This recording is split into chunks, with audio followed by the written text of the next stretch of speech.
I had a look at your website. Mm-hmm. I had a look at your projects, Mm-hmm. and you're obviously a builder. Mm. What the hell got you into building? That was an opportunity to focus my attention and my skills. So I actually was a chef by trade when I left school. Where'd you go to school? In Geraldton. So Oh, so you've moved from Geraldton to Perth. yes, Right, yeah. okay. I think the clock has just ticked over. I've now been a resident of Perth as long as I ever was of Geraldton. Okay. I became a chef right out of school. I bought a restaurant when I was 21 that lost money, but I learnt a lot of things from that. Sorry, why chefing? Because I wasn't focused enough to get high grades, but I was still quite creative and really quite organised. So for me, doing a trade, I'd never really had any influence around me that said, do mechanical, do sparky, be a plumber, be a carpenter, or anything like that. I just found myself falling into hospitality. And the chefs that I worked under as I was sort of bumbling my way through school indicated that they thought I had decent enough acumen and that little something that you need to do it, which I did. I followed that, like I say, did the chef apprenticeship, bought a restaurant when I was qualified. What was the restaurant? It was called FE Chef, which was a funny little play on words because the town that it was in was Paraburdoo, which is an iron ore town, and FE, periodic table of elements. Yep.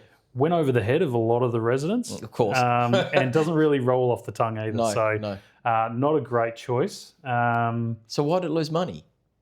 You had a captive audience. Did have captive audience. Didn't have very good location. So there's not many streets in Paraburdoo. Right. And there's even less streets that get foot traffic. Right, okay. So the location that this restaurant was, it was not getting foot traffic. The reason I thought it would succeed was because I had captive audience, and all I had heard for years and years and years while working in Paraburdoo was no one likes the food at the pub. No one, actually, it's less than no one likes the food at the mess hall. And the local cafe was really, really expensive. Right. So I took a large dose of chef's ego into it and thought, you know what, I'm a pretty good chef. I think I can make this work. And for a time, we did. Every single time that we changed the menu, we had bums on seats for 2 or 3 weeks, and then it'd peter out. Because at the end of the day, I was fighting against a pub where everyone would like to go and drink. I was fighting against a mess hall that was free and paid for by the mining company. And in terms of the cafe, competing with the cafe, I wasn't doing the sort of food that they were doing. So they were doing cleverly the low cost, high margin food in the burgers, pizzas, chips, and that sort of stuff. I brought my chef ego in and started doing, stuffed chicken breasts and risotto and T-bone steaks and quality dishes, which of course cost me more, and I couldn't charge the right margins for it. So what happened? Did you shut that down, or did it have some sort of failure? I did shut it down before it all went too far. Paid back all my bills, paid all the suppliers, paid all the guys. That was one of the other things. I had a lot more costs associated with what I was doing, so the numbers look quite attractive to my uneducated eye of the previous business. In hindsight, I recognise that he worked the restaurant himself. This is the guy you bought it from? This is the guy I bought it from. He was sorry, I see what you're saying. Yeah, he was actually a mining manager. So he had his house in Paraburdoo paid for. He had his wife working the restaurant. He was on quite a good wicket at the mine. He had a couple of things that were sort of going his way, and then the good model around low cost, high profit food. When I started up, I disregarded all of that, and I flew in chefs that I had worked with in the past. So you had a structural difference. Absolutely. Yeah, right. Absolutely. The cost base just went like that. Absolutely. The overheads on staff went up. I then had to rent a property in Paraburdoo, which was expensive. To live in. Yeah. For me and for those staff. I You bought a really car did for him to take get your around. chef's ego in, didn't I you? really, really did. Like you were going rock and roll in something that might have been, 100%. yeah, 100%. like flying chefs in. Yeah. Yeah. Yeah. Yeah. Mental. Okay. Mental. Doesn't matter. But It's I was 20. learnings, I was right? 21 Yep. and I was young and dumb, and thankfully learnt enough lessons and had enough opportunities post the restaurant to bring myself back from it and apply a lot of those lessons. So how long were you slogging it out in the restaurant for? 12 months. Okay. But at the same time, I was working on the mines. Okay. So I'd do. Oh, hence flying people in and out. Yeah. Yep. So I was doing week of days, week of nights on the mine site, and then a week off. Mm-hmm. The roster around that and the restaurant was, if I was doing a week of days on the mine site, I would work my 12 hours, then I would go work the night in the restaurant. Damn. If I was doing the night shift, I'd do the night shift on the mine, have a couple hours sleep, work the day in the restaurant. And if it was my week off, my head chef would fly out for a break and I would do days and nights in the You restaurant. flogged yourself. I did. Yeah. I did. Yeah, right. Yep. Right. So 12 months, you're 22, you've shut the thing down. Yep. You've escaped relatively unscathed. Yep. But for the ego. Big hit. Yeah. Huge hit. Right. What was the thinking? What was the feeling process that you went through off the back of that? It highlighted the tradesman's ego and how ill prepared someone is to run a business. It's a whole other thing. It highlighted how much I didn't know and how much I wish I knew. And it highlighted that despite having a couple of really intelligent people around me, in the business or no, advising? outside the business, just in life. Who were they out of no one interest? had enough nous to go, hey, this might not be the Might best be idea. broken. Might be broken. Yeah, yeah. Who were these Um, intelligent people? well, one of them was my dad, who also had a civil earthworks company in Paraburdoo, in the Pilbara region. And I think as good a businessman as he is and as strong-willed as he is, he, like everybody, still has a glass ceiling where a lot of the time you can't actually recognise where your ceiling is and where your knowledge base ends. And I think for him, he always had a hard time acknowledging that there was in fact a ceiling there. There were in fact things that he didn't know, and there were people out there that were smarter and he needed to lean on. I've sort of taken that lesson as well. I'm more than happy to admit that I may or may not be the smartest person in the room. In fact, I would prefer to be not the smartest person in the room. It's quite liberating. And I'm happy to ask questions. Yeah, it's quite freeing when you're in that kind of state. Yeah. Yeah. You're never trying to cover up what you don't know. No. You can just say, look, I don't know anything. Like, Yeah. tell me all. Anyway, Yeah. so, all right, so despite having these smart people around you, like that was one realisation that maybe, I don't know, what was the realisation that despite having people around you, it still failed? What kind of was the conclusion you drew from that? The realisation was I need more education for myself and I need to be more selective of the people that I put in around me and that I ask advice of and take advice of.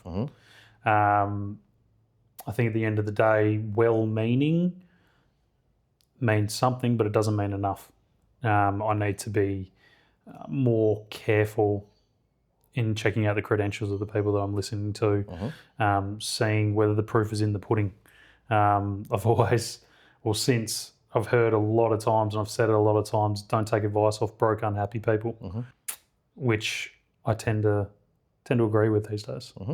And what about the kind of the feels of the whole situation? So, that's the logical, rational stuff. What about how did you deal with that failure personally? I probably compartmentalised it a little bit. I knew that I still had the drive to keep going. I still had the passion and the feeling inside me that I was meant to do more than just work for someone. It's a goddamn curse, isn't it? It really is. It really is. Such a curse. Every single job that I've had since, on my way back to being a business owner, I've stepped into leadership roles really quickly. I've been asked to become partners in the business. I've been asked to be part of it, profit share, all those sorts of things. So I know intuitively that while I don't know everything, I've got enough of the stuff to really make a difference in this space, whatever industry that ends up being.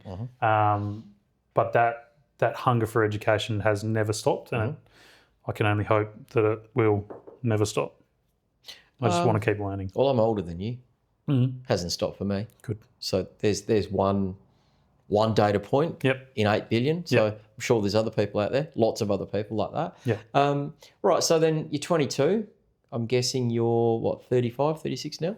40 this year. Oh, you hide it well, mate. Yeah. Well done. Thanks, mate. What the hell got you into construction? I mean, there's an 8-year gap. Yep. You just admit that Legacy's been around for 10 years. Yep. There's an 8-year gap between failure of the restaurant. Yep. You obviously having some sort of existential crisis and saying chefing's not my jam. Yep. Going out and re-educating yourself as a builder. Not quite. Right. So what does that 8-year gap look like? That gap looks like mining industry. Okay. Right. So, well, the obvious choice, right? Yeah. So my dad has had a civil earthworks company up in the Pilbara. Yep. And that was actually what got me to Paraburdoo in the first place before the restaurant. So I started with him as a labourer working in the yard, got a couple of machinery tickets, started operating machines, knew that I had a real a hole in my education around mechanical. Left him, took a position. Left him as in quit his business. Quit his business, yep. Took a position as a serviceman within Rio Tinto for one of their subcontractors. Went in completely green, knew what oil was for, knew what fuel was for, and that was about it. Within 18 months, I was leading hand of the crew. That led me to a question as to whether or not I wanted to continue to pursue being a grease monkey, and that would lead me to being starting a heavy diesel mechanic apprenticeship. I didn't want to do that. And I also didn't want to be a serviceman anymore. I think I had learnt almost everything there was to being a serviceman. I still was not on the level of a mechanic, but I knew enough that I knew I didn't want to do that forever as a living. So I left that, went back to my dad's company, did a Certificate 4 in business, Certificate 4 in bookkeeping, became the transport and logistics manager within my old man's business. How many bits of gear did he have? At one time, probably 80, 85. Okay, right. So serious. Yeah, Serious. decent. We had sort of 4 or 5 prime movers, a couple of low loaders, a lot of flat deck trailers, a lot of graders, dozers, excavators, and then everything in between, basically. Just pushing a lot of dirt around. Pretty much, yeah. Just shaping the earth. At that point, we no longer saw eye to eye, and I left. I left for another civil earthworks company who was working down in, well, they had lots of projects all around, but their main office was down in Waroona. I started working for him as a earthworks supervisor. Back down here in Waroona. Yeah. So I ended up having, well, that was a 2 week on, 1 week on, 2 week on, 1 week off swing for him. Within the year, I was a project manager, and then the roster flipped. So I ended up having 2 weeks in Perth, 1 week up north, because we had the systems in place that the supervisors handled the majority of that work. At that point, I was a earthworks project manager, and this was right around the time when the mining industry started to crash, and thus up to that point. Put me in time now. We're at 2014, right? Somewhere around there. Yeah, somewhere around there. Yep. At that point, the industry, actually probably a little bit earlier than that, all the positions that I'd had been off the back of either working for the old man, I got headhunted for the job doing the, as a serviceman, I got headhunted for the job to do project supervision and project management. And then I realised that there were a lot of people in the industry who had a lot more experience, a lot more connections, and they were resumes on someone else's desk. A lot of these guys that had sort of vouched for me over the years found themselves in unemployment despite having... gotcha. I see what you're saying, yeah. Despite having so much more experience and connections. And I knew that effectively from the outside, I was a jack of all trades and a master of none in that industry. And So you felt your career was susceptible or flaky? Basically. Absolutely. Okay. I knew that if I ended up being a resume on someone's desk, there was less chance of me getting picked up because I could operate a grader, but I wasn't final trim. I could operate a loader quite Gotcha. well, but I wasn't production loader. So you were like operator. Mr. 60%. 100%. Yep. Yep. 100%. I was Mr. 60%. 100% of the time it worked 60%. Yeah. So at that point, I had just gotten married. We were considering kids, and I went, I cannot be the provider for our family while being so susceptible. So at 28, I decided that I would go into construction. Damn, you've had some big ass swings. Yeah, absolutely. Chef, mining. Absolutely. Right. Okay. Absolutely. So now you're going to build shit. So now I'm going to build stuff. Yeah. Still, but at its core, carpentry and construction of that nature is still quite a aesthetically pleasing and creative trade. Yep. Versus a plumber or a sparky or boilermakers can do some pretty special stuff, but that Plumbers and sparkies way more functional. 100%.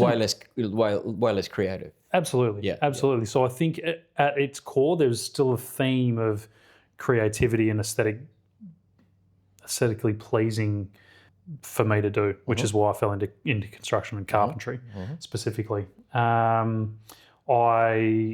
reached out to a couple of people that I knew, got in touch with a company who may or may not have had an opening for an apprentice. I was 28 at the time. I touched base with this guy. He goes, yeah, look, I don't want an apprentice, but again, you can come and do some labouring, get some experience, because again, just like with the mechanical, carpentry was black magic and sorcery to me. So again, I'd also identified another, what I saw as a serious flaw or a just complete lack of knowledge in my own story. So I did this week of labouring with this guy. I went out, I bought a couple of basic tools, I got myself a nail bag, I saw all the things that the other tradies were needing on a daily basis, and I came back to work on that second day with my tape measure, pencil, all the things that I'd been asking these guys for. Oh, can I borrow this? Can I borrow that? And then we were sitting down at the end of that week having a beer, and the tradie goes, yeah, look, if you want an apprenticeship, I'll put you on. So he did that, put me on. At 28, I did know shit from clay a little bit, and I was very keen to learn as much as I could, knowing that I was 28, I was just married, we had a kid on the way. I couldn't afford to do anything other than fast track this thing. Plan B was make Plan A work. 100%. Yep. So to his credit, he threw me in the deep end real hard. But I knew that he was going to do that. I had in fact asked for it, and I knew that every time he spoke, I needed to be listening, and I needed to write down notes to make sure that I was understanding everything he was explaining to me. Because the second or third time that I was going to turn my hand to this particular task, I was probably going to be on my own, which was fantastic. I completed my apprenticeship in 2.5 years. I won WA Apprentice of the Year. So you're now 30, just under 30? Yep. I won Master Builders Association Most Outstanding Carpentry Apprentice. I started Legacy Construction while I was still an apprentice. So towards the very end of my time, you can't help yourself. I can't. It's a problem. It's a real problem. But again, I just have that hunger. So why the name Legacy Construction? I know you just spoke to me about it a little bit before. Why the name Legacy Construction? It was just a word that spoke to me. I think, to be honest, I was trying to find a name. I was messing around with Paragon. For some reason, Paragon was in my mind, and I understand the definition of Paragon, but then to say Paragon Construction from it's not grammatically correct, because to be a paragon, you are the paragon of something. Yes, it's not that, right? Yes. So that was sort of high on the list, and I remember I was driving along one time and I just heard the word legacy in a song, and it spoke to me. It clicked, and I went, that's the name. And what does it mean to you now? To me, it's the legacy that I'm trying to build for myself, the reputation I'm trying to build for myself. If there is a business at the end of the day that I can pass on to my son or my daughter or to anyone else, that's what I'm trying to build. But Do you want to do that to them? uh, Think 10 years, like 10 years you've been in the game. Is that what you want for your kids, running a business? I tell you what, with AI coming on board, I actually can't think of a better business to be in I than to agree. be able to turn your hand to something. But business is super tough. Business is super tough, and I like to think that I would do my best. If they showed some interest in the business, I would highlight that it's so much more than the trade. There are so many other things that you need to be across to business well, and if that wasn't for them, then that's not for them, and that's fine. Yeah, in a way, I mean, I've got 3 kids. I would almost caution them against it unless they had this, you've got this calling, right? Like you're always in fucking business. You can't help yourself. Yeah. If they didn't have that, and I think back to my childhood, and it's like I always had this idea that I'd be in business. I never, it didn't even cross my mind that I'd work for someone. I did, maybe for convenience, but I did for little bits of time, tiny fractions of time. Yep. But I would caution my kids against it if they didn't have a genuine, love for, I have to be in business. Yep. Because if it's not that, the pain and suffering you go through, it's demoralizing or going to break you if you're on the wrong side. And if you're on the right side, it's the greatest thing in life. Like it's the best kind of motivation. That pain and suffering is fantastic. Well, then I guess, as you say, if they don't have the drive and the desire to do what I do, at least I hope that in some small way them seeing me do what I do will inspire them to do something like that. I'm 100% sure it would. Yeah. So that could be the legacy. All right. So legacy, yeah, exactly. Exactly. But you also mentioned something else about your clients. Yeah. The legacy. What? Yeah. Talk to me about that. So one thing that I've always tried to do, regardless of the industry that I'm in, is do things properly. For houses, for renovation, for construction, for me, that just means building things properly, not cutting corners, not skirting costs, not shirking responsibility, doing what we need to do to build a good quality home for that person or renovate that home so that it helps form some small part of their legacy.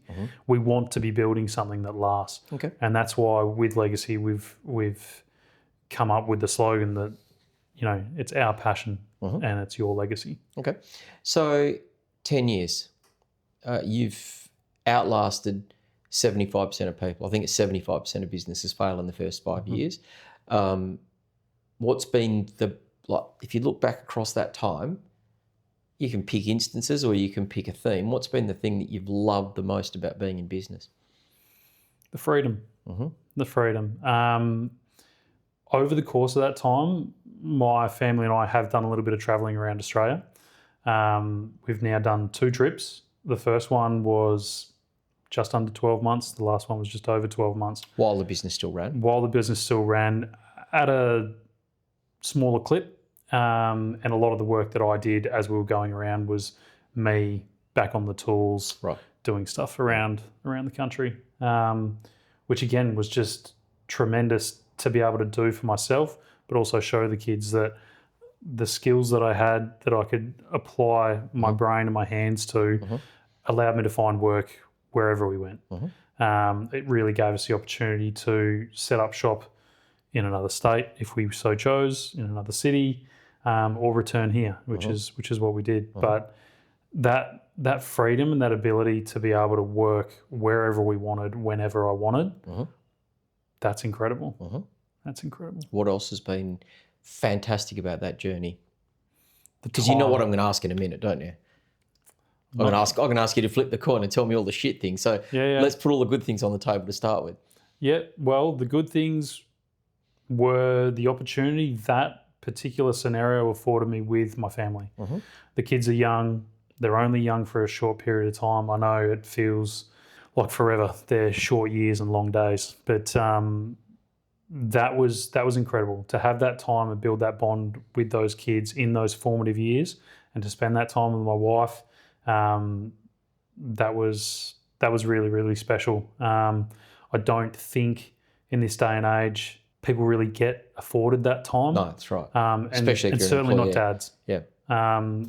It's a tricky thing, but that was really, really special. But you're a really creative guy, right?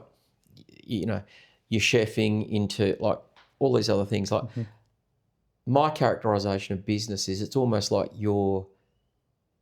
it's like the greatest creative pursuit you could ever do in life. I don't think you can get much more of a creative thing than business. Have you experienced that sort of creativity through what you're building in the business? And tell me about that. I have, and I've learnt a lot. So I know there's a hell of a lot further to go and a lot more information to have, but I really have enjoyed, to some degree, streamlining the creation of the new business. This is the modular business. Yeah. So Legacy Construction is there, which has absolutely been bootstrapped, right? It's come off the back of me being a carpenter and me being able to articulate things, communicate well with clients, build a trusting relationship. That's kept me busy.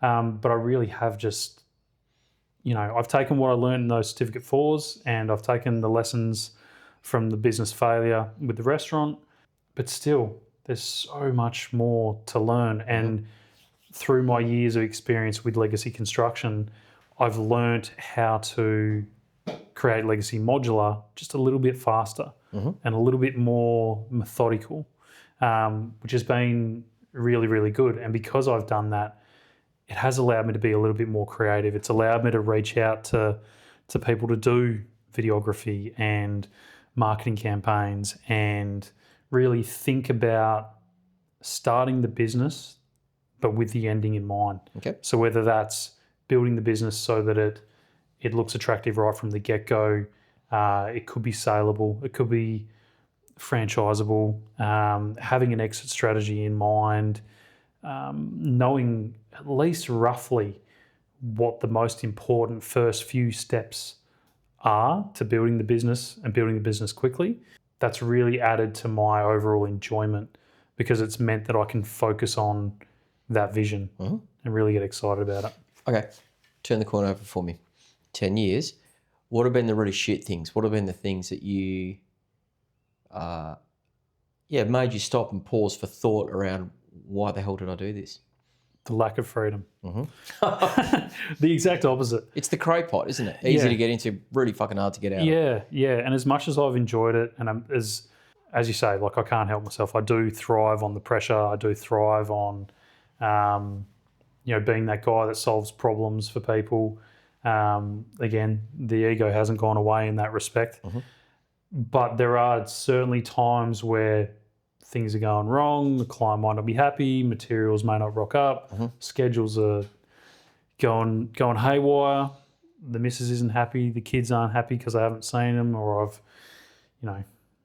not been there as much as I should. Because it's long hours, right, in construction? Absolutely it is. Early starts, late finishes. My typical day is get up at 3 or 4 a.m, do the paperwork that I need to do throughout the day before people start asking me stupid questions, do throughout the day, finish at the end of the day, come home, nurture that family environment, and then once everybody's asleep, jump back on the computer and do some more hours.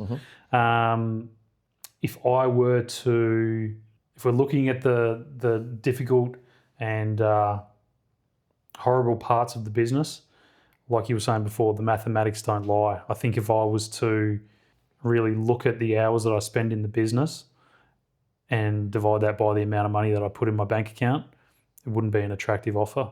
No one would work for the money that we pay ourselves to do this. But we do it for opportunity because if I was working for someone just to be a carpenter or a project manager or a supervisor or something like that, the dollars per hour might be better, but I don't necessarily have that opportunity to really hit those greener pastures.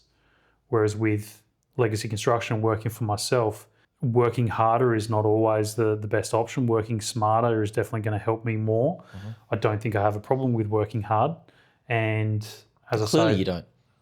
You're clocking crazy hours, but yeah. Yeah. So if working hard is not the answer, working smart has got to be the answer, right? Possibly. So working out what I don't know, learning what I know, or learning what I don't know, implementing what I don't know, working out what that best path forward is. And you touched on it earlier with legacy construction, we tackle everything. And I'd always seen that broad spectrum as a superpower, because I could quite happily throw my hat in the ring for a commercial fit out, for a restaurant build, for a renovation here at your home, to build a deck for someone, to build a table for someone. I do custom furniture as well sometimes. That. Yeah. Which is fantastic. It is fantastic. It's also completely shit. Absolutely. Absolutely it is. Like, you look at any successful business, it's always tip of the spear, right? Like, where are they putting all of the effort? Yep. And it's kind of like pick a market, go for that market, and get really, really known in a narrow band and kind of not known everywhere else. Because the counterfactual to that is to be not known for everything. Yep. Like, you want to be known for something really well versus not known for everything. Absolutely. And kind of in that not known for everything space, it doesn't matter how good you are, it's never going to make a difference. Like, your reputation is just diffused across such a broad, because you know what happens, you go and make a really great table for someone and they tell their mates, Jamie built this great table for me. They don't think about you for the work you probably want to do, which is maybe the home builds or maybe the renos or where, you know, like wherever it is. Yep. You're just getting more fucking table builds and maybe you don't want them. Yeah. I mean, unless you're charging 50 grand for a table. No, from a profitability standpoint, no, that's not where the market is, because not everyone can afford to pay $15,000 for a dining table without the chairs. Yeah. So, I mean, like, you talk about work hard, not smart, or work smart, not hard. I don't even think about it that way. Yeah. I think it's work with extreme intention, like be very, very clear about what you're doing, why you're doing it. And once you work those two things out, work fucking hard at those two things. Like, work hard at what it is that you should work hard at. Yep. Because, the maths don't lie. If you do something, like let's say you've got time in the day or you've got the appetite to work to the extent that you can do something 12 times in a day that the average bear can only do 6. By the end of the year, you're probably an order of magnitude ahead of them. But you got to pick that one thing and work very, very intentionally on a very small spectrum of things, because otherwise it's just too hard. Which leads me to Legacy Modular. That's where that was dreamt. That was born. Okay. So I had recognised at the time that we were travelling around, as I said earlier, I was trying to find a way to do business better because I knew that the way that I was running Legacy Construction was not sustainable. Everything was contingent on me, day after day, hour after hour. Every fire was put out by me. Every job was brought in and priced by me. Everything was scheduled by me. And as much as I felt good about the fact that I had a broad spectrum of knowledge in construction, I knew intuitively that just was not going to be the way forward, and it was not going to give me a business that was saleable, that was scalable. It wasn't even affording me time off. I literally had to almost mothball the company so that we could take that time and travel around. Yep. So that was part of my thinking. So, but hang on, just let me challenge something there. You took 12 months off. Well, last time I checked, Legacy Construction still exists. So it didn't kill it. No, definitely didn't kill it. So maybe that perception of freedom is in your mind, not the reality. Maybe, but realistically, it went from a proprietary limited company to almost a sole trading entity. Sure. It certainly didn't kill it. It certainly didn't kill the dream, and it certainly didn't kill the reputation. So when we came back, I guess my point is it's way more resilient than maybe you're giving it credit for. Yeah, yeah, absolutely. Which is encouraging to know. But again, one of the things that I had ascertained that, again, one of my weaknesses was I was a carpenter and a pretty good one, but I wasn't a builder. So as we were travelling, I did my diploma in building construction, got that. As we were going around, I was asking myself these questions, and I had the time to actually delve into and think about what the answers to those questions would be. How would I do it better? How could I do it better? What are the priorities? What are the most important things? And I landed on modular construction But the healthy home part of that wasn't born until I went to this conference on the Gold Coast. And we had essentially a building biologist there that was one of the speakers at this at this conference. And she absolutely, I think she blew everybody's mind, but something really resonated with me when she was talking about, water ingress into a home, mold, particular materials that we use on a daily basis in construction that aren't necessarily...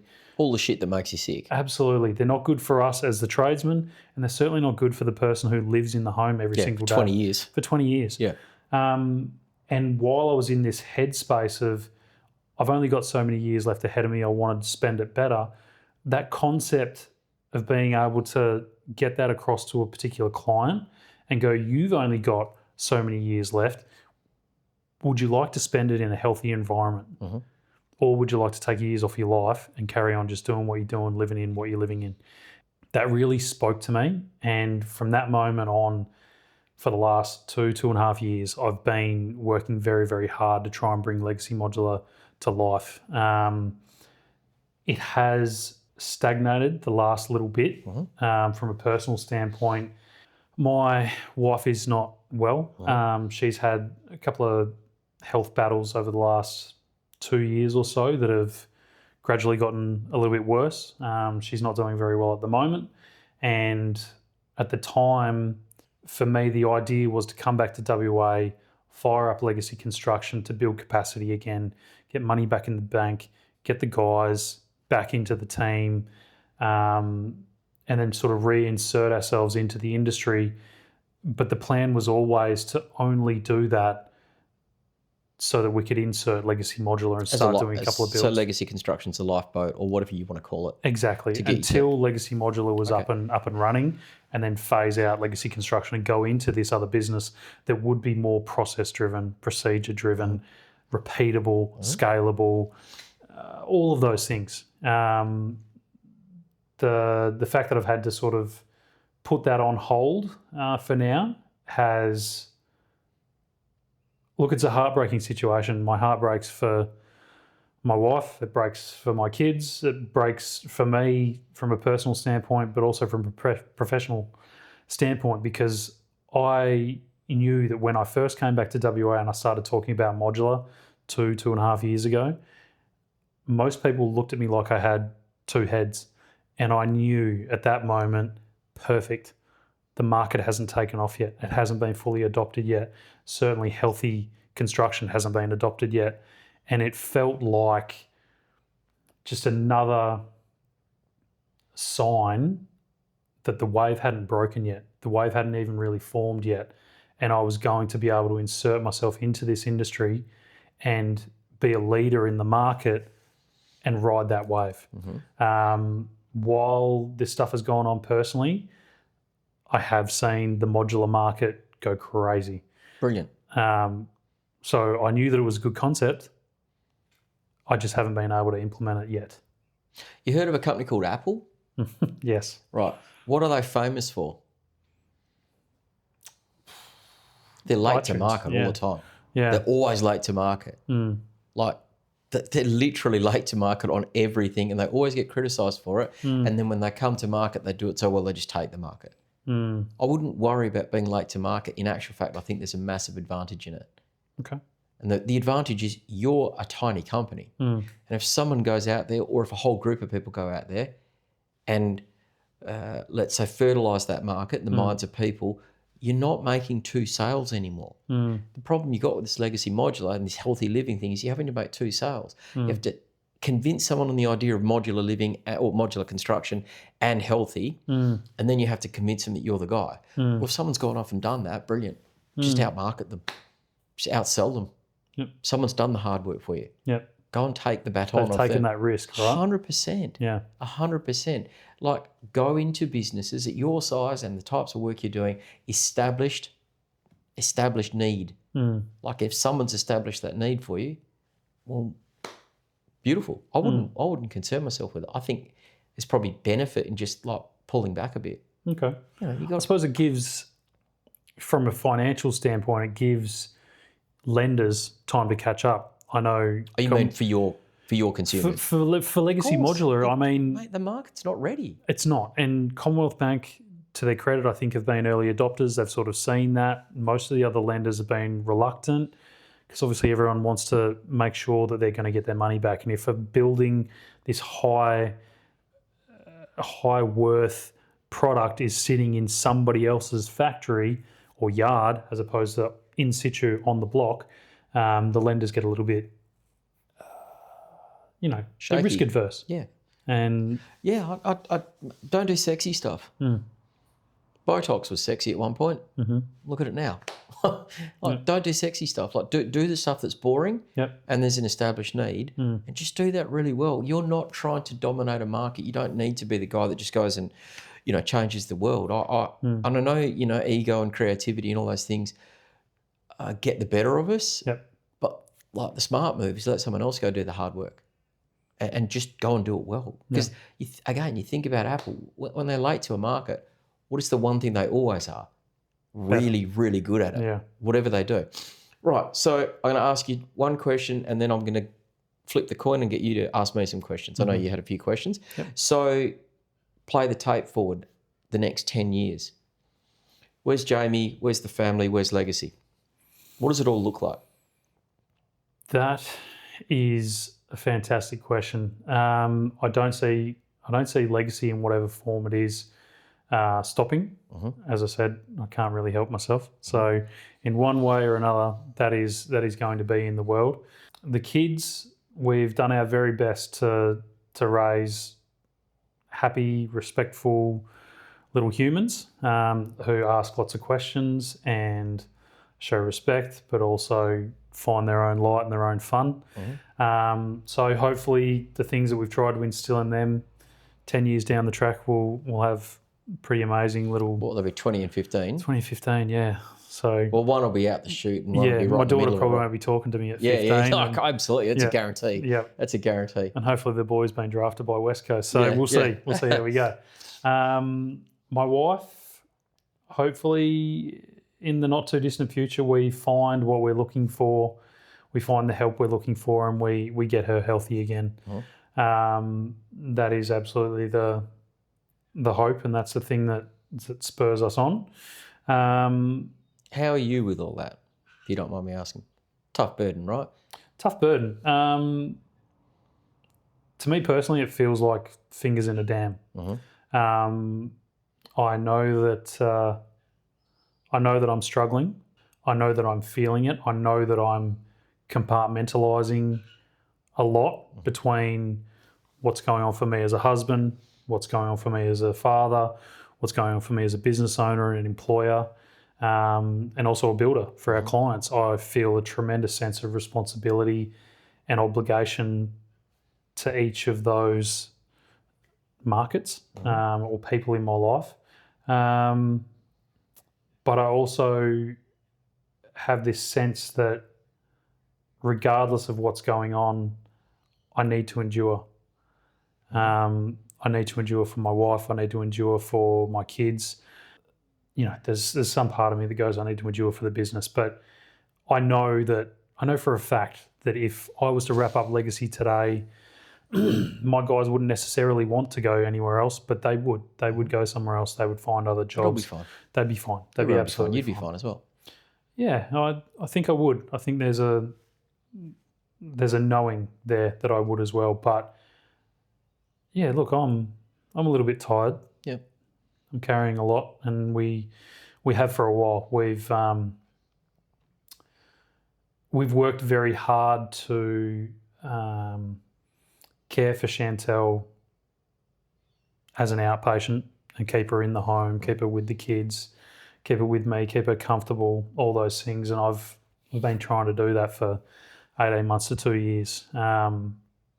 It's not at a great spot right now, and I think we're at a position where we don't really have much of a choice but to sort of set her loose in the allopathic medical system and let them see what they can do and try and help. But yeah, it's been quite the journey. It's been a tricky season, but because that's I guess I asked about that because if I'm asking what's 10 years look like for Legacy, or 5 years, like it would have to at least blur your vision about the future. Absolutely, it does. As soon as you asked that question, I was like, it could be anything. It could be nothing. It could be astronomical. The thing you said about having the focus, right? Picking your market, work the market, have an unshakable focus. Tip of the spear. Absolutely. I have that. I want that. It's burning inside me to do that. It's just right now it's not the priority. Yep. And That's the modular, yeah? Yeah, that's the modular piece. And, events will turn out how they turn out, and things will change, and life will change, and all of those things will keep happening. I'll keep rolling with the punches. But the vision is that Legacy, life will sort itself out in some fashion, and I'll be able to get back to that from a professional standpoint. That fire, that unshakable faith of that Legacy modular, and doing that is what I'm supposed to do. And what about you as a person, mate? Have you got support? Have you got friends, and have you got people around you, or are you like the typical business owner, lone wolf? I think that I've done something not typical in that every single person that I've employed within Legacy, I've hired for head and for heart. I spend a lot of time with these guys, so it stands to reason. At close quarters, right? Close quarters, really close quarters.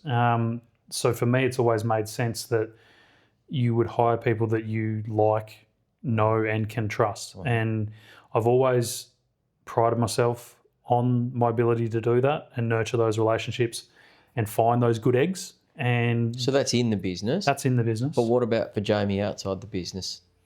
Look, there's a handful of really good friends. One or two from school days, one or two that have started out as business relationships and turned into something more. A couple of really close friends there. But yeah, my main regular support is those guys that I've employed. It's your boys. Because I'm with them almost every single day, and almost every single day I get a pat on the back or a, how you going, mate? You all right? You want to talk? What do you want to do? Should we go for a beer? Should we knock off early? And I'm like, I'll be the judge of that. Yeah. And we go. We do that. And we have a beer and we have a chat. And just on Saturday, we delivered the largest project that Legacy Construction has ever done. We went to the opening of this facility, and we had a couple of beers, me and my 2IC and one of my closest mates as well, who again, we went to primary school together, but we also do business together. He was there. It was off the back of his relationship, so we were afforded this opportunity to work in and have this joint venture. And at the end of it, those people were there to support and sort of acknowledge that had been a big task. It was a mammoth effort for us to deliver this project in the time frame that we had, given the added complications of what logistically goes on within this facility. And again, those guys were there at the end of it to have a beer and have a chat and check in and say some really encouraging things. Michael, my 2IC, we spoke at some length, and he reminded me just how much the rest of the boys care.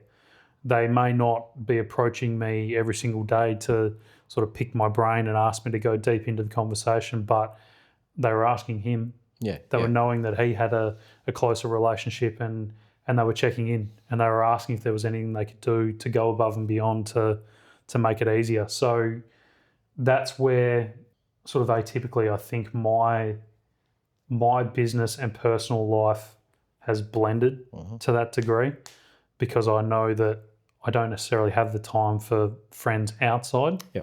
So I've made a point of making sure I have friends inside. Okay. You had some questions of me. I did. I had a couple of questions. I know we've touched on them a little bit. For me, not knowing enough in business, it always feels like there's never enough cash, despite feeling like we have decent turnover, decent margins, reasonably quick turnaround on payment terms. We never really get strung out too long. I never have 90-day payment terms or anything like that. It's always pretty quick. But there'll be times where I go, fantastic, there's some cash in the bank. That's a really positive month or 3-month period. And then the tax comes in and I go, oh, there goes all the money. What am I doing wrong? Well, the answer is I don't know. But clearly it's something if there's no cash there. Must be. Right? Yep. Because at the end of the day, what's the silly cliche? Revenue is vanity, profit is reality, cash flow is sanity. No, let me invert that. Sorry. Revenue is vanity, profit is sanity, cash flow is reality. That's the correct way of saying it. Yep. Ultimately, it all comes down to cash at bank. And you can have all the profit figures in the world, and unfortunately, the taxman bases everything on your profit and loss, not your bank account, right? Yeah. So, I don't know. I think the best way to really unpick that is, as I said to you, I'll send you a non-disclosure agreement. You send me your financial statements. I'll sit down and do an analysis on it. Then you and I can sit around and I can show you what's going on because I can show you the movement through the business. Yeah. I just don't know at this stage. But I assume you have the knowledge to do that across industries though, right? mate, it's just the same set of fucking Just profit maths. and loss and balance sheet Yeah. that monks invented when they were counting their wine. Like it's 1,300 years old. I wouldn't worry about the industry that it sits on. Yeah. It's just a neat wrapper for a business. Like that's the way you need to think about it. And it's the ultimate source of truth. Yep. As it relates to individual businesses, what drives the profit and loss? What drives in your business? It's margins and bloody schedules. Right? Like if you get a building out of the ground quickly, you can do 3 buildings in a year on the same overhead base. So even if your margins are a bit dropped, like if you can get 3 of those out the door, it's a bit like stock turn in a retail business. It kind of you can make the business work, but if you're doing lots and lots of different builds, eventually that machine breaks. Yep. Where the get the buildings out of the ground really quickly works is high volume, low cost builders. Like if they can smash out lots of builds, they'll make a lot of money. Yep. Simple, even if their margins are low. Yep. So in your game, it's always that kind of inflection point of margin and schedule. There are specifics that drive individual business types, but it's always through the lens of the profit and loss and the balance sheet. If it's not through that lens, like what are you looking at? Because I don't know. Yeah. And I've looked at enough businesses, and I reckon I look at again the drivers of those 2 documents, the P&L and the balance sheet. There's probably 7 predominant business models. Like you have a pipeline business. That's what you have. It's a project. Yeah. Now, whether it's building a building or doing some civil earthworks, it's about the same in terms of the dynamics of it. Yeah. It's actually the same as doing some fabrication in a shop. If it's project based, it'll be the same thing. How many projects can you smash out at what margin? That's what drives your business. It's different to something like a physio practice, which is the 7 beds. Make sure those beds have got bodies in them. Like that's how you run those businesses. So game, it's just a different. There are predominant business models. So I've seen enough businesses to be able to recognise the model. Yeah, okay. But it's a sin to not have enough cash in your business, and it's a sin not of your doing if you're not really alive to what you're trying to do. And the sin is you can't run the business with confidence when you're worried about the cash flow being brittle. 100%. It's really, really difficult to unsettling is a great word. It's really unsettling. But just being able to actually stop and analyse those numbers quickly gives you great confidence. At least you're taking steps with conviction. You might still be a bit unsettled, but you've got more conviction about what you're doing. Absolutely. But mate, that would be the best way I could answer it for your specific business. NDA, don't go give you financial data. Send me your details. I'll send you what I want. And we'll sit down and we'll actually work through it after I've done a bit of an analysis on it. Sounds good. Appreciate it. Thank you. Cool. What else did you have to ask? I had a couple, but I think we've probably talked about a couple of them organically. Actually, yeah, that's probably a good one. Like I said, I've focused on employing guys for head and heart. Yep. That's worked really well. And I guess now that after what we've talked about, I've sort of had that realization that the guys already do care about the business. They don't necessarily care about the business, but I think they care about me. So then, is there any reason to start talking about profit share or bonuses or anything like that? If through the relationship that I've built with these guys, sort of already got emotional buy-in, don't know. Well, the answer is yes, no, and maybe. Yeah. It's always like it's down to you, mate. Yeah. I personally, I don't like the idea of profit share. I don't like the idea of, did you say profit share or bonuses? Yeah. Yeah, of course. Of course you should incentivize people. Does it have to be specifically profit share? Maybe, maybe not. The answer is I don't know. I would kind of draw the hardest line at giving up equity in the business. Yes, 100%. And not because it's necessarily, like explicitly a bad thing. It can be an absolutely fantastic thing. It's just that there's so much thinking to do in order to get an equity system right that run your damn business. Yeah. Work out how to incentivize them another way. Yeah. As it relates to profit shares, here's the big kind of meta thought, right? The really big meta thought. Show me an incentive, I'll show you the outcome. So whatever you incentivize the guys to do, that's what they're going to do. And then I think underneath that, it has to be something where you're both sharing a gain. If it's a gain for them and a loss for you, it'll break. If it's a gain for you and a loss for them, it'll break. So it has to be a shared win-win. gain. Yep. Yeah, win-win, right? But that just takes a lot of thinking, an awful lot of thinking. And I think also, essentially, you're introducing a component of variability into their salary. Yeah. Right, where there is variability, it just means that over time their fixed income doesn't change. They get the pay rise through variable results. That's a conversation to have. So anything is doable so long as you're clear-minded about what you're doing, and don't bloody do it because someone stands up on stage, someone says this is what you should do. Because I would just call crap. I would genuinely call crap. If someone stands up on stage and says this magic system is perfect as an incentive system for everybody, they're lying because every single business is different and therefore every single business needs the thought. But the top thought is what's the outcome you're trying to achieve? That deems the incentive structure, or even if there should be an incentive structure. And then the next thought is, is that incentive structure that you're thinking about going to be a shared gain? And then I think underneath that, the basics of any incentive structure should be, they have to be able to calculate it in their brain, or in their mind. Yep. Because if someone has to go and sit down and look at a spreadsheet, they're not going to do it. Yeah. And I think the other thing, it has to be what for money. Now, what for money sounds a bit like this.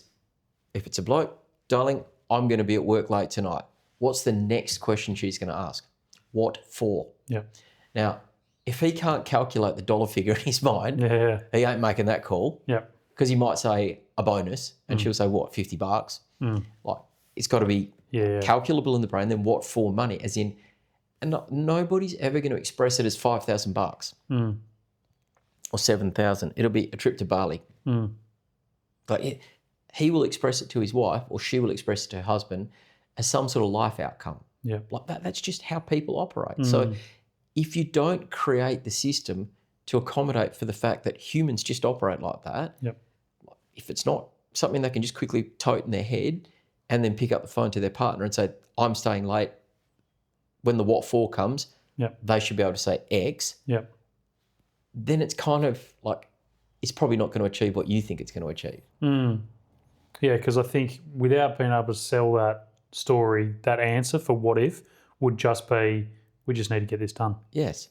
The deadline is what the deadline is and we just need to get That's it done. the message they're going to send to their home. Yeah, exactly. Okay, now do that 15 times. Yeah. And then what's she going to say? You should find another job. All the time. You should find another job. Yeah. All right? Yep. Oh, bloody Jamie's flogging you. All these sorts of things come into the equation, which is what's rattling around in their brain. They might not pop it out their mouth. They care for you, right? Yep. They might be saying, I can't bloody burden Jamie with this. He's got enough on his plate. but it's a problem they're living with. Yeah. And then eventually they break and it's like, buddy, I love you and I love working for you, but I can't anymore. Yeah. And you'll be sitting there going, what the hell? Yeah. Didn't see it coming. Right. Well, Yep. all of that stuff. So like, right back to your original question, the question you're asking is not profit share or bonus. It's, do I introduce some sort of incentive system? Well, yes. Yes, if you want the business to do something, then it becomes what? So why? Yep. Then what? Yep. So, do I need, why do I need to incentivize the boys to keep them happy? All those sorts of things. There's the why. Then the what. Well, the what is there needs to be some sort of incentive system. Then the how is it profit share? Is it a bonus? Is it a job-based bonus? Is it a whatever? Yep. And then part of how is always like show me an incentive, I'll show you an outcome. If you say the bonuses are based on margin, so no erosion on margin, and the schedules are kept, well, then you might be introducing a variable that you don't want to, which is quality of work. Yeah. So then you've got to, in that how part, like you've got to think really carefully about it. Absolutely. Because if you show me an incentive, I'll show you an outcome. Yeah. If it's just tied to time or money, the quality might go down for the speed. That's exactly right. If you say, I don't want margin erosion, they might swap one really good tradie out for an absolutely shit one who comes and does a bad job. And then you've got warranty claims and you've got all this other stuff that you're thinking about. It's a lot of thought, mate. I'm sorry to say. It's a lot of thought. Yep. This is why I get jacked off when people stand up and say, oh, just do this. And everyone races away and just does that. Yep. And then all the unintended consequences pop out about 6 months later. Yep. 6 or 9 months later. And you're dealing with all these warranty claims. You're dealing with all these jobs where like customers are just really pissed off that the quality of work's been shit. And you're like, why did the quality drop all of a sudden? Yeah. You'll never tie it back to that incentive system. But that's the root cause typically. That's the point. Yeah. That's the point that it changed. Mate, people are how big's your team? About 8. People is, I would say, the hardest part of a business. Now, you've got a team of 8, right? Now, whether it's legacy modular or legacy construction that you grow, note, I didn't say scale, by the way. I never say the word scale, and I'll always correct people when they say scale. Okay.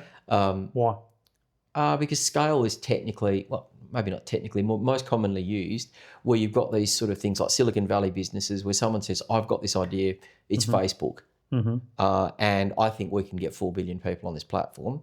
And a venture capital fund goes, sure, we'll throw $100 million at you and we expect you to burn money and your job is to just go out and acquire customers at no cost, cost to the customer. I don't want you to think about revenue. Our first task is to get the humans and then we get the money. And then they work out the money equation later. That's a whole different thought process to growing a business, which is you have to grow profitably.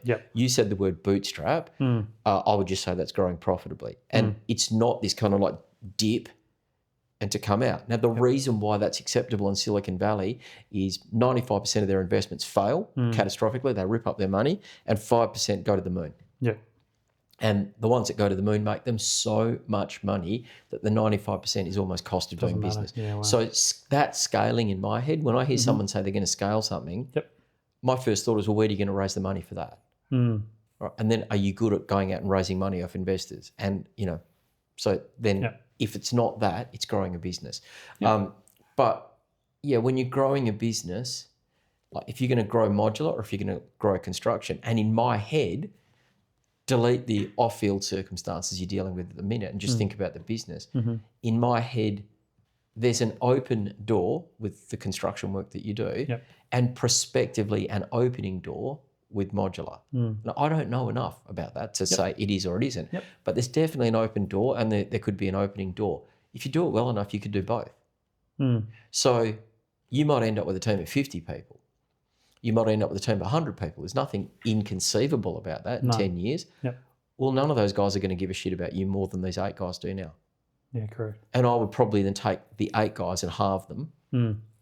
And so it's 4 that really care and 4, I'm just taking the cynic's view, 4 that care because it's the kind of the done thing inside legacy. And then of the 4 that really care, 2 you could really rely on, 2 you can't. Then if you take that across 100 people, the numbers aren't in your favour in the absence of reliance on that kind of like they're doing it for Jamie, because that's what it is. Yep. They're doing it for you. Yep. You have to rely on something different, which is properly structured management, clear leadership. You know, we spoke about financial modelling. Yep. All of these things are just radically important in a business. And, mate, I wouldn't read so much. I wouldn't learn so much if I was you. Okay. Just like, I've done enough research to realise there's just 12 things.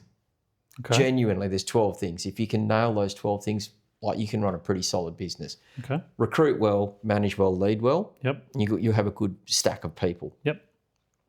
Model well, plan well, execute well, your business will perform. Mm-hmm. Work out what it is that you're selling, work out how to price it, work out how to generate enough inbound inquiry.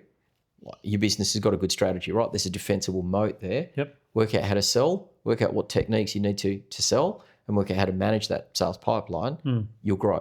That's it. That's done. Do those 12 things. And then there's some skills as an owner that I'd say. So there's 24 things that you should know really well. Personal goal setting, personal execution, resilience, winning mindset, conflict management, meeting management, influence and negotiation, intelligence gathering, critical thinking, problem solving, decision making. If you can get those 12 things right as a human running the business, and you can get those 12 systems right in your business, you should be able to grow a business up to probably $100 million a year in rev, somewhere around there. Okay. Like, where did that number come from? Thin air. But I've seen guys that actually implicitly or explicitly do those things, Yep. and they're running good businesses quite successfully. Yep. Like, if you think about, like, you're talking about some personal circumstances that are creating some frictions in your life, like, because that's what it is. Yep. If you were to just look at those 3 owner skills, right? Personal goal setting, personal execution, resilience. If you had those 3 things, sounds like you're a very resilient guy, but being very specific about, like, what it is I need to do in those 3 areas. Yeah. Well, it doesn't take those frictions out, but it helps you manage those frictions a whole lot easier. Yeah. Because it's less energy spent on making decisions around those. It's almost zero energy. Yeah. And, like, it's something like personal goal setting. I'm a classic frameworks guy, right? Like, I like to just have something because I don't like the overhead of thinking. But I go fitness, family, fortune, friends, fun. Yep. If I have some sort of directional goal around those 5 things, well, you think about it. Pretty happy. As long as I'm fit, I can build a pile. Yep. If I can build a pile, I can look after the family well. Well, like, otherwise what happens is the off-field thing happens. Yep. The fortune, which is your business, the fortune goals just disappear because it's like, shit, I've got to all hands to the pump on this thing. Yep. That disappears. Maybe the fitness thing disappears. If the fitness thing disappears, it's hard to run the business because your brain's foggy. It all kind of ends up in a bit of a weird Sunday roast of strange things that you don't know where to prioritize. Yep. And I always go fitness, fortune, family, because if I'm not fit, I can't run my business. If I can't run my business, it's hard to pay bills. If I'm not paying bills, it's pretty shitty at home, right? Yeah. So I always, like, try to have that stack in my mind where at least when I'm sitting down at the start of the year, and at least when I'm doing these kind of reviews in my head, I'm going across those 5 areas. Am I progressing my fitness? Yep. Am I progressing my business? Am I looking after the family? Am I building friends? Am I having some fun? If I've got those as thoughts in my head all the time, I know I'm not going to sacrifice, comma space. If I do sacrifice, I'm doing it intentionally in an area, and I can say that's okay for this period of time. But because I've got the framework, I can always go back to it. Yep. But, like, I wouldn't be reading much more than that, mate, because, like, you never run a marathon from a marathon running book. Yeah, correct. You got to fucking lace up and run. Yeah. You got to lace up and run. Yeah. Often people in business always think, the next thing to do is just go read another book. It's like, don't. And 99% of the business books out there are how-to guides written by people that have never run a business. It makes me want to incinerate myself with anger because it's like, Christ, can we just not? Like, Yeah. you know, it's always the guys producing the magic solution to the common problem. Yep. And when you just go like that and scratch the magic solution, It's like, yeah, but what about this particular scenario? And the whole thing fails. Well, like everything is like, it just fit into those 12 things in a business. And then in your general kind of life, it fits into those 12 things there. And then outside that, you know, I'd kind of be saying, continue building those connections, find a way of getting someone to hold you to account and supporting you, and just master those 24 things. Just don't waste your time outside of that. I'm going to need those written down. Hey? I'm going to need those written down. I'll send them to you, mate. Like, Thank you, sir. It's just, it's fucking hard enough. It is. I think you're dead right. I mean, even the 5, you know, those 5 that you hold yourself account to and you map a lot of your life off. In this particular season, I have noticed my fitness has been the first one to go because But did you consciously sacrifice that, or was it just as a consequence of shit, there's fires? Both. I had to pick something to go. Of course. Because there were circumstances, and that was the one. Because I will, to a fault, put myself last. Of course. Across pretty much everything. Yeah. That's why I asked about you before. Yeah. Who's looking after Jamie? Yeah, no one. I'm not even getting to the gym. But no, Jamie's got to look after Jamie, right? I know, but that was the first thing. So when the world is functioning as it should and the business is going well and family's going well and all that sort of stuff, that early morning wake up, that 4 o'clock in the morning wake up, that was my gym time. So I would go to the gym for an hour, hour and a half, have a shower, off to work, grab a coffee on the way. That was my routine. I would do the work that I needed to do within those hours. I might still have a little bit of time once everyone's asleep for an hour or two, flick off a couple of emails. But generally that was my routine. Now that I'm having to still run the business, but also do the lion's share of effectively being a carer and a father and those other things, the time throughout the day has now been split between what I should be doing at the business and what I need to do at home, which has meant that a lot of the work stuff that I was typically doing in those 8 to 10 or 12 hours in the day has to get pushed one way or another. And because I'm so tired, it's not necessarily going to go at the end of the day. I do still get another, you know, I'm in bed by 10 or 11 or something like that, but it's generally computer. Once everyone's asleep, it's computer up until bed. And then that couple of hours or hour and a half in the morning that was fitness-based is now do the things you didn't have time to do that you absolutely have to.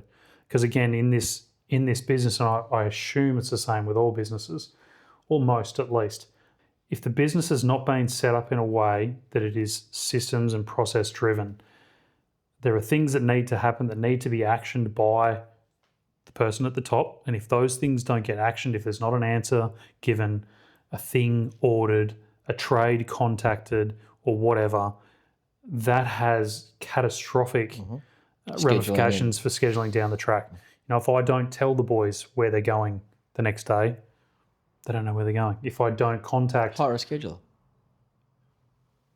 Yeah. But again, it comes down to the numbers, right? Of Do course. the numbers look like Jamie can hire a scheduler? Here's what I'd suggest to you, mate. You're in the middle of firefighting, and you're firefighting on a number of fronts.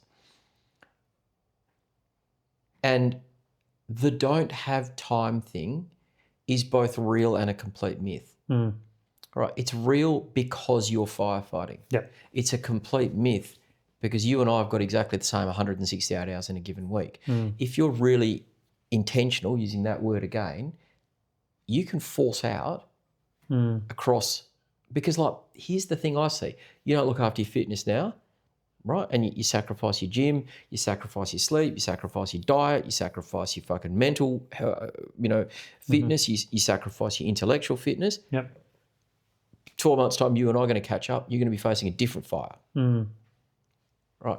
So it's all of these things that, like, you know, because you're firefighting, you're stuck in that Covey quadrant of urgent and important. Yep. If you can stop and think, there's the 5 F's, fitness, fortune, family, friends, fun. If you can just kind of go each week, I've got to do something because otherwise I'm going to face a fire in the future. it does start forcing out of that 168 hours. Yep. I've just got to make some time for this. Yep. It might force you to say to your 2IC, mate, I need an hour. I need you to do these things. It might start forcing you to do these sorts of things. Delegate more. Well, it's just thinking differently, right? It's, I need to do X. Yep.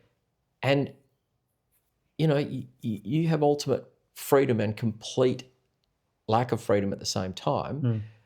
But because of that, you'll just say, well, no, I'll sacrifice the gym. Like, if I held a gun to your head and said, Jamie, you got to get to the gym this week 5 times, mate, you'd go. Find a way. So you set structures up. Like, mate, I've been really, really flat out the last few weeks.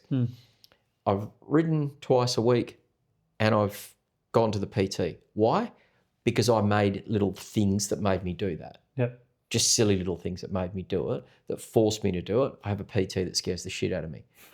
If I don't go, he's scary, so I go. Yep. And I just go. I just have to do it. And it means what would have otherwise taken me 2 hours, I just make it happen in an hour so I can get that hour at the PT.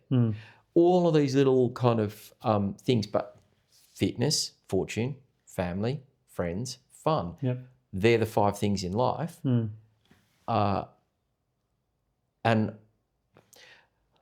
I don't want to look back at today, Paul, when I'm future Paul, and say to today, Paul, you jerk, why didn't you do those things? Why didn't you prioritise it? Why didn't you do X? Why didn't you do Y? Why didn't you do Z?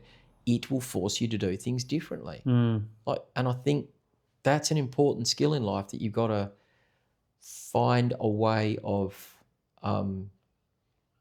mastering. Yep. Because you're staring down the barrel of another fire in the future, which will be equally uncontrollable as the fires you're currently dealing with. Yeah. Right now, I'm not suggesting that the home front stuff is anything you could have planned for. Absolutely not suggesting that. But shit like that pops up in life, right? For sure. That you just got to deal with. Yep. And if you're not kind of stopping the fires that you can stop today, well, then you're going to have 3 or 4 fires that you're fighting at the same time. And you got a lot on your plate, mate. I'm just being very brutally direct with you. You got a lot on your plate, an awful lot, and you got big shoulders, and you're always going to put yourself not last, dead, like stone motherless last. Well, there's something you're going to have to do to put yourself first. Yeah. Because if you fall over, It all personally, falls over. a whole lot, mate. Like, it's a big responsibility you're carrying. It is. I don't want to be, fatherly and lecturing you, but I do. Yeah. No, I appreciate it. I'd just get the numbers straight as a starting point. I'd think about those other things. Just, mate, wrap yourself in support. You need some people. You need people who are not on the payroll. Yeah.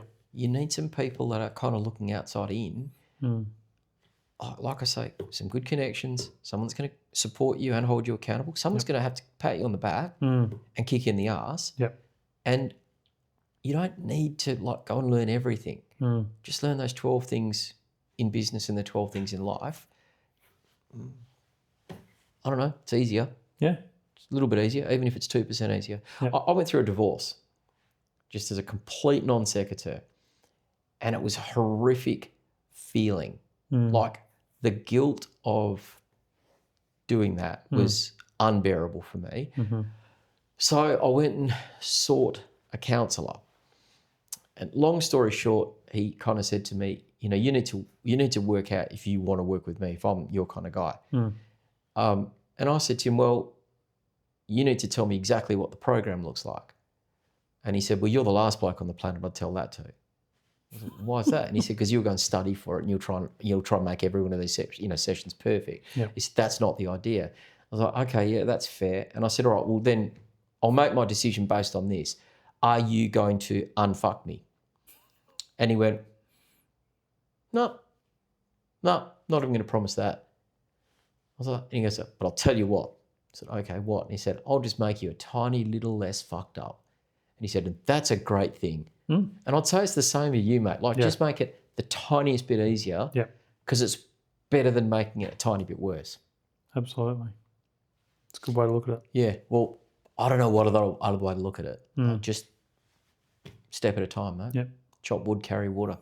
Chop wood, carry water. It's like important lesson in life. Yeah. Right, I did say to you at the start that I wanted you to stare down the barrel of the camera. Yep. Tell people who you are, what your business name is, what your business does. We all know it's everything now. Yeah. But most importantly, how can people get in touch with you? G'day, champions. My name's Jamie Stewart. I'm the director of Legacy Construction and Legacy Modular. We build and improve homes to give people a legacy, and you can find us on Instagram, Facebook, or on our website. Jamie, we've covered a whole pile of topics today, some business, some personal. I'm a great believer in people just doing one thing. My benchmark for any coaching session is one person doing one thing one time. Yep. So if you were to just have a quick think and think about what's the one thing from today's coaching session that you're going to take away and take action on it, what would that be? At the risk of being difficult, I think I'm going to have two. The first one I'll give you two, mate. is going to be sign an NDA and send you my numbers. The other one is going to be have a real good hard think about my 5 Fs. I think that list is really, it's short, but it's comprehensive. It covers it all. And in this season that I've been in, I acknowledge that some of those have definitely been neglected. And I think it's really important to make sure that I find the time to nurture each and every one of those. Good. Mate, I've really enjoyed today's session. Me too. And, you know, I know it's a tough space you're in. Yeah, and I really hope that you do learn to put Jamie either at the top, which would be my preference, or at least not at the bottom. Yep. Because I think you carry a big burden, mate, and I'd like to see you lift yourself so you can actually continue supporting those that you know that you love and that you care for. I appreciate it. Good on you, mate. Thank you very much for your time. Thank you.